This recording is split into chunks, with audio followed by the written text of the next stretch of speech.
The RMS Titanic was built to be unsinkable. At 882 feet long and 46,328 tons, she was the largest moving object ever constructed by human hands when she slid down the slipways of the Harland and Wolff shipyard in Belfast on May 31, 1911. Her hull was divided into 16 watertight compartments, and her designers boasted that she could stay afloat with any four of them flooded. The British trade magazine, The Shipbuilder, called her practically unsinkable. The White Star Line charged up to $4,350 for a first-class parlor suite, the equivalent of over $100,000 today, and the richest people in the world competed for berths on her maiden voyage.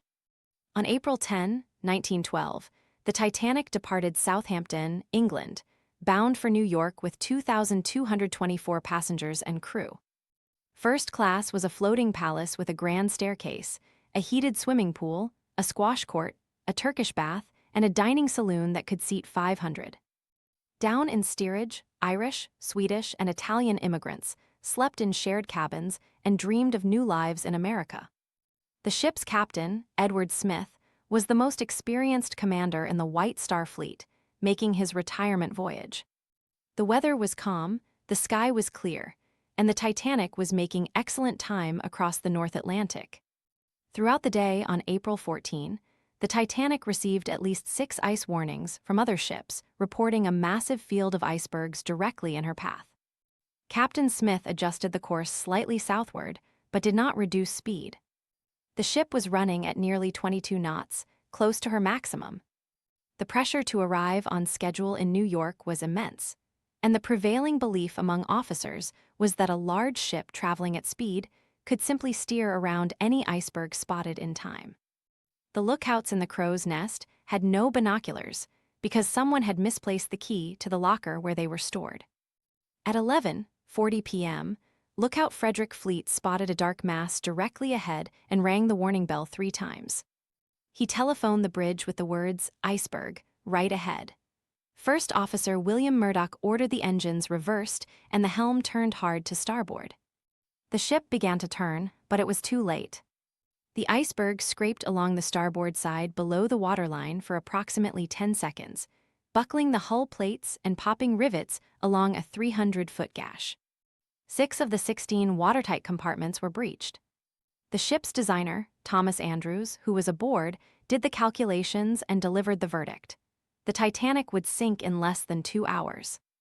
There were not enough lifeboats. The Titanic carried lifeboats for only 1,178 people, barely half those aboard. Even this was more than regulations required, because the outdated Board of Trade rules had not been updated for ships of the Titanic's size. As the bow sank lower and the stern rose higher, the crew began loading the boats. Women and children were given priority, but many of the first boats were lowered half empty because passengers initially refused to leave what they believed was an unsinkable ship for tiny wooden boats dangling above a freezing black ocean. In steerage, many passengers were not told what was happening, and some found their paths to the boat deck blocked by locked gates. At 2:20 a.m. on April 15, 1912, the Titanic broke apart and sank. Over 1,500 people were plunged into water that was -2 degrees Celsius. Most were wearing life jackets and floated on the surface, but in water that cold, a person loses consciousness in 15 minutes and dies within 30. The screams of hundreds of people dying of hypothermia carried across the water to the lifeboats, where survivors huddled in horror. Only 2 boats went back to search for survivors, and they found almost no one still alive. The RMS Carpathia arrived at dawn and rescued 710 survivors from the lifeboats. The disaster produced inquiries on both sides of the Atlantic that led to sweeping reforms in maritime safety. The International Ice Patrol was established to monitor icebergs in the North Atlantic. New regulations required enough lifeboats for every person aboard. Ships were required to maintain a 24-hour radio watch. The sinking of the Titanic shattered the Edwardian era's faith in technology and progress, proving that human arrogance in the face of nature carries a price measured not in money, but in lives.